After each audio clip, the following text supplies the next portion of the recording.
Well, hello. What is up, my little buttercups? This is Honestly I'm Fine, which lately has felt less like a podcast and more like a live recorded mental breakdown in a sound booth, which is just a padded room that somebody let me decorate. If it feels like nothing fits right now and you are living in your juicy couture sweatpants, you can't sit with us. I'm just kidding. Totally joking. On Wednesdays, we wear grief and trauma, and around here, every day is Wednesday. Too much is not a diagnosis, it is a dress code. I'm your host, Maile Navarro. Relax, get cozy. You are exactly where you're supposed to be. Season 2 is officially underway. Episode 0 was the previously in my life recap. Today is where we start an actual shift. This is the episode where we are going to walk up to the voice in our heads, the one that's been narrating our entire lives like a mean girl plastic, and we're going to tell it politely but firmly, ma'am, you are not God, you are not even helpful, bitch, you're fired. If you have ever left a conversation thinking, why the hell did I just say any of that? They definitely hate me. I'm never going back there again. This episode is for you. I don't remember a time before the voice. Not my actual speaking voice, the one that you're hearing right now, that has weathered Hooters, rehab, pediatric oncology, and at least 3 different crying in Target eras. I'm talking about the voice behind that one, the one that runs underneath everything like an asshole audio engineer. The one that says, you're too loud, you're too much, nobody likes you, you ruined it. You talk too fucking much. You just made it so weird. Oh my gosh, you're embarrassing. Your kids are gonna pay for this. That voice is older than my vocabulary. It's older than my first period. It's older than my first DUI, older than my first wow, he is definitely emotionally unavailable, but I'm going to marry him anyway moment. It's the voice that played in my head in that Hamburglar tower at 8 years old, while a stranger tried to talk to me through a McDonald's play structure like we were in a hostage movie. It's the voice that watched my mother casually delete my father in one sentence. This guy's not your real dad, it's actually this guy. And then quietly decided, okay, our job now is to not need too much and to not make this harder for anyone. It's the voice that sat on the couch in a mariner's hoodie at 14 years old, listening for a car that never pulled up and concluded, you don't get to be the kid who gets picked up. You are the daughter who is too much to show up for. That voice has been here longer than I have. Nobody sat me down and said, hey, little Miley, this is your inner critic, and she is going to be with you for life, but she is not in charge. Nope. What happened was this. Grown-ups had feelings they didn't know how to handle, and instead of managing their feelings, they managed me. Don't make things a big deal. Stop crying. You're fine. You're overreacting. You're so dramatic. Do you ever shut up? You never listen. Take that for, say, 20 years, plus a dash of being arrested in your son's school parking lot, losing custody, going to rehab, 3 DUIs, and men who call you lazy while you are literally keeping their child alive with an IV drip, and your brain will helpfully build a rule. You are the safest when you are small, when you are agreeable, useful, and quiet. Which is hilarious because if you have listened to even 5 minutes of this podcast, then you know that I am exactly none of those things. So the only way to survive was to split. On the outside, I got louder, brighter, faster. On the inside, that voice got meaner, tighter, and sharper. Every time I spoke, it would trail behind me with a little clipboard like, cut that, too much, that joke was stupid. Ugh, you're annoying. They hate you. Shut up. People thought I loved attention. Meanwhile, I was just trying to stay ahead of a jury that had already decided I was guilty. The other day, I told an AI, well, because of course I trauma dump on robots now too, I know I talk too much. It's annoying. I have ADHD. I know I make no sense, and I leave places wishing I hadn't said 90% of what I just said. And the AI wrote back to me, you don't say more than you should. You say everything while it's happening. I sat down and I tried to take that in, because that's it. I don't talk too much. I'm an external processor. I think out loud. I think in layers. I don't speak or think linear. So when I talk, people hear a thought, then a correction, then the context, then a punchline, then the real point, and all of that lands before they've had a chance to finish processing the first sentence. That's not oversharing, that's speed. The confusion doesn't come from too much truth. It comes from people who expect linear delivery from a nonlinear mind. I don't end a conversation going, wow, I loved hearing myself talk. I end it walking away, thinking to myself, okay, congratulations. You just held a one-woman TEDx on your entire life trauma file with a barista who only asked, how's your day? Good job, Riley. I don't sprawl because I love my own voice. I sprawl when I sense a misunderstanding happening. The second I feel someone starting to slip away, or see an eye flicker, hear a breath, a micro flinch. My inner critic panics and she goes, "They are going to leave. They are going to hate you. You need to fix this." And my mouth starts throwing out context like fucking confetti. So the pattern isn't that I say too much. It's I try to prevent being misunderstood in real time. That has become a survival habit. It is not a personality flaw. To be clear, I did not figure all of this out because I'm spiritually elite. I figured this out because my brain has been glitching like a 2003 Dell for basically my entire life, and nobody thought to check the wiring. I didn't get diagnosed with ADHD until I was 32 years old.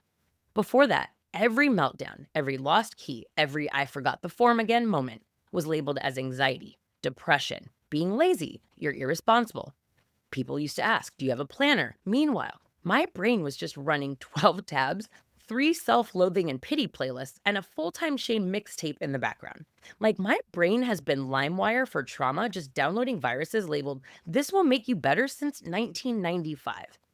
So combine ADHD, depression, anxiety, grief, and a little genetic fun pack of mood stuff in there, and suddenly you've got this incredible cocktail where intrusive racing thoughts and actual symptoms of bipolar or psychosis can easily become confused with inner critic or spirit or downloads real fucking fast. I am not a doctor, I'm not a therapist, and I am not telling anybody at all, especially somebody with bipolar or any other psychosis, to go listen to voices more. If you are already fighting to keep reality in one piece, the assignment here is not to open the portal wider.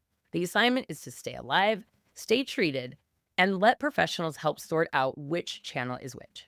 All right, my clinical caveat is over. Let's zoom back in on how this has played out in real life. In my experience, the problem is the world doesn't see anything I just told you about. They don't see the 20-something in an orange jumpsuit realizing that her kid is going home without her because she is sitting in a jail cell. They don't see the 30-something-year-old mother on the hospital cot keeping tally of every milliliter of chemo going into her son's veins. They just see a woman in her 40s in front of them who talks too fast, circling stories, making inappropriate jokes at the wrong time, and they decide this girl's a lot. And then they say out loud, "You never listen, you talk over me, your energy's overwhelming, it's too much to be around." I can't tell you how many times I have heard all of that. Too much. Said like a diagnosis. Said like mold. Said like I am something that you have to wipe off of your shoe. I would go home after parties or mom's night outs and school events, and I literally replay every single word, every laugh, every tangent, and I think to myself, why the fuck did I say any of that? Those people must hate me. There are people I have only ever met once because after that one sit down, they literally could not handle me and never called me again. Left a group chat, unfollowed me, poof, disappeared. And my inner critic snuggled up with that like, "See, I told you, proof." So by the time Kingston got sick, by the time cancer and chemo and wheelchairs took over my life, that voice had decades-long case file labeled evidence that you are unlovable. All I had to do was breathe and it would pull up exhibits A through Z. Here's where things took a turn. 2 weeks before Kingston died, his dad and I got into a really big fight in the living room. A toolbox flew across the room. The words "lazy fat cunt" came out of his mouth in front of our son, who had 35 pounds of body left and a brain being chewed on by tumors. I kicked him out. I shut the door. I locked it, and I began to cry. Kingston hated to see me cry. He charged me $1 every time I did it. So I immediately rushed to explain, "I'm not crying because he called me names. I'm crying because he just said I didn't do anything." This child, who has barely been able to walk or talk for weeks at this point, who hadn't been able to smile properly because of strokes and tumors and nerve damage, reaches his hands out to me, asks me to come towards him, pats the couch, pats his chest, and has me rest my head on him. the way that a child lays on their mom when they're scared. And he says to me clear as a bell, "Mommy, you are not what he says you are. You are not what anyone says you are. They say those things because they are weak." Have you ever had a moment so holy and so disrespectful at the same time that you want to go look at God and say to his face, "Really? This is how we're doing it?" through a dying fourth grader? I tried to record my son. I begged him to say it again. He smiled with his eyes and he says, "I didn't say anything." And he went back to his Nintendo game, like he didn't just perform spiritual open heart surgery on me. At the time, I heard that as, "You are not what your ex says you are." I heard, "You're not what the trolls say you are." I heard, "You're not what the grief police say you are. You're not what the medical system said when they treated you like a problem." It took me 19 months to realize that he was also telling me, "You are not what that voice in your head says you are either. I am not what my inner critic says I am. That voice is not love. That voice is not God. It is not my son. It is not my guides. And it sure as fuck isn't the universe giving me a sign. That is my super ego, my inner critic, a stitched together bully made of every flinch, every you're too much, every time someone wanted me smaller so that they could be more comfortable. Because I did not know that, I gave that voice my entire life. Let's talk about manifesting for a second, because this is where it gets super rude. There are days where I can say something out loud that I literally don't give a shit about. Like, man, I could really use some extra cash for the kids. It'd be cool to have this opportunity. And boom, boom, boom, it shows up. Not because I sat on a cushion with a vision board chanting abundance, just because I casually put a desire into the air and went back to my business. But when it comes to the big things, those things that would actually change my life, the things that I have felt waiting for me since before Kingston died, the stable home, the nonprofit funded and buzzing, the book on an actual shelf, the podcast consistent and loved, financial security, work that doesn't make me want to die, love that doesn't require that I change myself to have it. Minimum requirement. If you're going to ruin my life, you better at least be able to babysit and load a dishwasher properly. Every time I try to call those in, my inner critic is running out on the field in high heels screaming, "Absolutely not! Too big, too dangerous. If she gets this, she might leave the miserable little corner that we know. Shut this shit down." Tiny wants? They slip through. Big wants? This thing acts like a TSA on a power trip. I have spent the last year and a half saying, there is something missing. There is a piece to this puzzle that would solve the problem. And when I find it, the skies will part, angels will sing, and everything will click. People kept giving me spiritual bumper stickers. Love yourself. Trust God. Believe that it's already yours. Just manifest it. Raise your vibration. So cool. I love that for me. I did the whole thing. I journaled, I saged, I meditated, I talked to mediums, I wrote the affirmations. I taped shit to my bathroom mirror like I was studying for the SATs of healing. But if you are saying I am worthy of a safe home with your mouth, while the school bully in your brain is on a loop telling you, no, you're not, you're trash, you ruin everything. If you had money, you would just fuck it up. Guess which signal the universe is actually getting? It's like my soul is literally placing Amazon orders for a full life, and my inner critic is working in the warehouse slapping a return to sender sticker on every damn box. Dreams? One for Caddy Heron. Hopes and miracles? Two for Glen Coco. You go, Glen Coco, but none for Gretchen Wieners. Bye. And I'm Gretchen Wieners. I kept thinking that the missing piece was something I needed to add to my recipe. Maybe a new practice, a new mantra, a new workshop, a new reading. It turns out the missing piece was a subtraction. I needed to identify the block that had been intercepting every big miracle and say, oh, you're the cock blocker. Get out. Now here's the part where I was supposed to give you a 5-step plan on how to silence the inner critic and unlock abundance. No, I'm not there yet. I still hear her. Today, actually, right now, recording this, she is literally whispering, "This is too long. People are bored. You're not making sense. And you've made this all about you. There's nothing helpful here. Nobody cares. You sound unhinged." The difference is this. I know who she is now, and I am finally starting to see who I might be without her running my show. When I say I want to shut her up, I don't mean suddenly have a silent brain and float through Erewhon in a state of pure presence. I mean, I stop giving the bitch in my head the only clear channel. And the second her volume comes down even one click, I began to notice that there are other broadcasts that are trying to come through for me. So real quick, let me give you how they talk to us 101, because a lot of famous mediums say the same thing over and over, and it weirdly matches what's been happening to me. When I say that I hear my guides or I talk to my dead kid or that God talks to me, I don't mean that I am hearing a booming James Earl Jones voice in the living room like, "Miley, unload the dishwasher." That would actually be kind of convenient. But the way that it shows up for me and for a lot of legit mediums is more like what I call a psychic peripheral vision. It's not the same as my inner critic because that is loud and clear in the front. It's not the same as my regular thoughts. Those are kind of in the back. It's like my brain has this little Inbox on the side. It's slightly off to the left or the right where images and phrases can creep in. Not essays, not monologues. They're tiny little pings. A flash of a picture, one sentence, a knowing, maybe just a word. Mediums like Laura Lynn Jackson talk about the four different clairs: clairvoyance, which means clear seeing; clairaudience, that is clear hearing; clairsentience, clear feeling; and claircognizance, it is a clear knowing. A lot of this isn't Hollywood style, I see dead people kind of stuff. It's inner vision and an inner hearing, like you're dreaming, but while you're awake. You don't physically hear a voice outside of your head. Actually, it is never in your own voice. You notice a thought that feels like it came to you instead of from you. That's the huge difference. It is never in my voice when I'm talking to my son. When he drops in, feels like something completely different. It feels like love. Matt Frazier talks about spirits coming in really fast with quick images and feelings because if they talked like we do, it would just take too long. Teresa Caputo says that she gets flip book images and symbols, feelings in her body, like goosebumps. Monica the medium literally calls it a personal sign language. Spirit uses memories and symbols familiar to you to talk to you. So they're not up there giving you a PowerPoint or a lecture. They're basically sending you memes in your own brain. A song, a picture, a weird inside joke, maybe just one random word that would make no sense to anyone except for you and your dead person.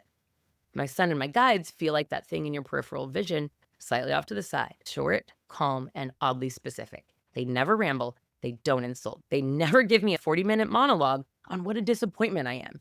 It's a quick image, a phrase, or a pin drop. You're not what they say you are. Then silence. And then my brain goes, oh, that's not me. You don't have to buy anything I'm saying. I'm not trying to turn you into a Long Island medium with a ring light. I just want you to know that if you're waiting for God or your dead person to sound exactly like your own voice screaming at you, It's not going to happen like that. the bully in your skull is not suddenly going to become your grandmother from Queens. If the voice you're hearing is shaming, frantic, obsessed with keeping you little, that's the inner critic. My inner critic is literally a mean girl doing a tight five at my expense. She's fast, loud, shamey, and super familiar.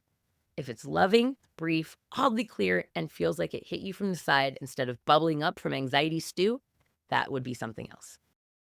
So, what does life look like for me if I can start to consciously tell that voice to sit the fuck down? I imagine it looking something like this. My podcast. I stop recording like I owe everyone an apology. I stop over explaining every joke, every belief, every weird story because I'm afraid somebody in the back is rolling their eyes. I trust that the people who are meant to be here and listening are here and that the rest can go listen to an inspirational beige. And the book. I would stop sanding off the sharp edges so that relatives or exes or internet strangers won't feel exposed.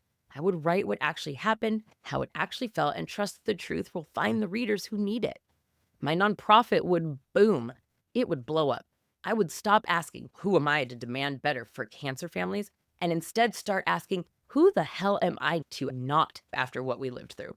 I would send the emails. I would make calls. I would say the uncomfortable things about chemo and broke systems. I would say, fix this. And I would demand funding because we know what happens when we don't. And oh my gosh, money, can you imagine? I would stop treating stability like a luxury for other people and I would start treating it like a basic need that I am allowed to meet. I would stop sabotaging opportunities because I am afraid of being seen as exploiting my grief. I would let myself earn. I would let myself be okay that my work flows out of what broke me. And love, man, I would stop auditioning for love. I would just know that I am worthy of it. I would stop trauma dumping my entire story on date one to test to see if he can survive the Miley experience. I would let myself be known slowly, not as an apology, but as a gift. If somebody calls me too much, I let them go like you let go of jeans that never fit right in the first place. That is not a loss, that is closet space. Congratulations, you didn't get rejected, you just made room for somebody who knows their actual size. And motherhood, I would stop modeling self-hate as a personality trait. I would stop letting my daughter watch me walk out of every room asking myself, was I too much in there? I would start letting her see me take up space without a post-game shame spiral. Here's what I'm able to do, not from a mountaintop, but in real life. When I hear they hate you, shut up, now I can label it. Literally, out loud if I have to. Oh, that's my inner critic, that's not me. When I feel the urge to add just one more sentence or a little bit more description to make sure somebody understands or likes me, I pause and I ask, Is this adding truth, or am I trying to manage someone else's perception? If it's truth, I can say it. If it's about perception, I am allowed to stop. When I start to pray or manifest the big stuff, the home, the work, the money, the impact, and I feel everything in me clench, I don't take that as a sign as I'm asking for too much. I take it as proof that the gremlin in my brain is scared. Of course she's scared. If I actually step into the life that my son died telling me that I was meant to have, she will lose control. She can't protect me from disappointment and judgment anymore, and her job becomes obsolete. So yeah, she is going to scream. She is going to pull every file she has on me. She is going to bring up DUIs, custody, stripping, men, cancer, debt, all of it, the mistakes, everything. She's going to bring up all of it. My job now is not to argue with her about the facts. My job is to remember what my 9-year-old told me, that I am not what they say, and that includes her. If any of this sounds remotely familiar, if you have spent any part of your life leaving rooms wondering, why did I do that? I ruined that. If you have big, beautiful things you want, and every time you reach for them, your brain hits you with a shame slideshow, let me be very clear.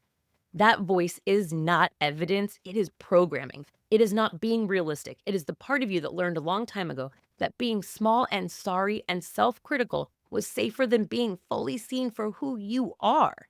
It did its job. You survived.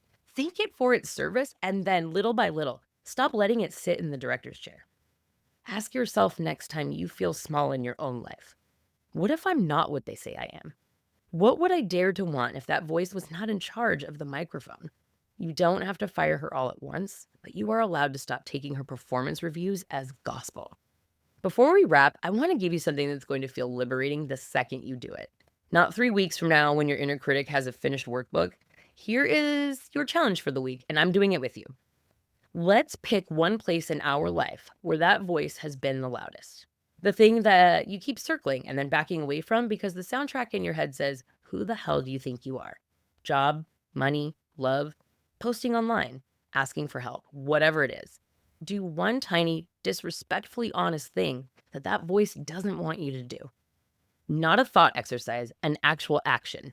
If it tells you you're annoying and you take up too much space, unfollow or mute one person online who makes you feel like shit about yourself and do it without a goodbye to her. If it tells you you're not allowed to want what you want, write down the thing you actually want, fully and unedited, and text it to one safe person. Or write it on a sticky note and slap it somewhere that you'll see it every day. No more pretending that you don't know. If it tells you don't bother applying, asking, or pitching, send that fucking email anyways. Apply for the job. Ask for what you want. Inquire about the program. DM the person. Hit submit while the voice is mid-sentence. And if it says you look stupid, don't do that, post it anyways. The reel, the rant, the poem, the selfie without makeup where you look like yourself and not a hostage. The rule is this. It has to be small enough that you can actually do it this week and sharp enough that your inner critic screams like a little bitch when you hit go. Because that scream, that is the sound of the cage door opening.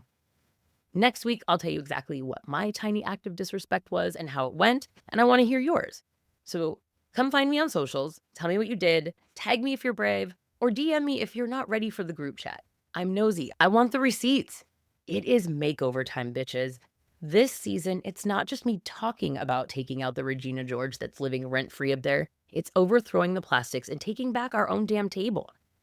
I am still very much a work in progress, and yes, I know I told you that I just learned what an inner critic was 5 business minutes ago, but I've spent 40 plus years thinking it was God or my conscience or the universe sending me feedback. And as it turns out, it's just the emotional equivalent of a mall cop with a clipboard and absolutely no jurisdiction. I have literally let it run and ruin my whole life, but not anymore.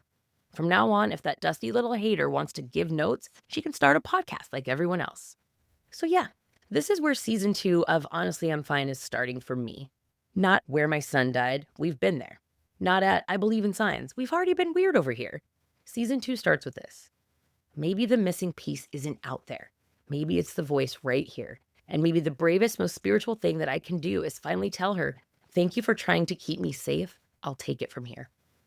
If this resonated with you in any way, then I invite you to join me on this completely unlicensed journey of learning to love myself again. We are going to hard launch our actual lives do the thing she swears will blow up everything, and then look up, realize we didn't die, and maybe even feel good, or at least better. Or at least like, okay, I hate this a little less, and I kind of respect myself now, which is disgusting and exciting at the same time. All right, Pookies, let's land this plane before we crash out. If you want me to keep making these, I need you to do the extremely free things. Follow and subscribe to the show wherever you are listening. Leave a rating and a review if you have the spoons, and share it with your group chat of emotionally unstable geniuses. Hit the links in the show description below, share website, socials, all of those things, so that the internet gods know that I exist, and eventually somebody other than my long-lost cousin can tune in and start footing the bill for our hosting. Every follow, every share, and every download tells the algorithm, hey, this perfectly imperfect hot mess of a mom is just like me, and she's saying all of the things that the rest of us are afraid to say out loud. And then I get to keep doing it. Let's go over the plan one more time, just so we're clear. When that voice pops in your head with, you're too much, they're gonna hate this, I want you to hear my son instead. You are not what they say you are. And then hear me right behind him, cheering you on. Because if anybody gets to be the main character in your head now, it's not Regina George with the burn book. Me and you, Pookie, we're on a mission now. We are busy. And that voice, she doesn't even go here.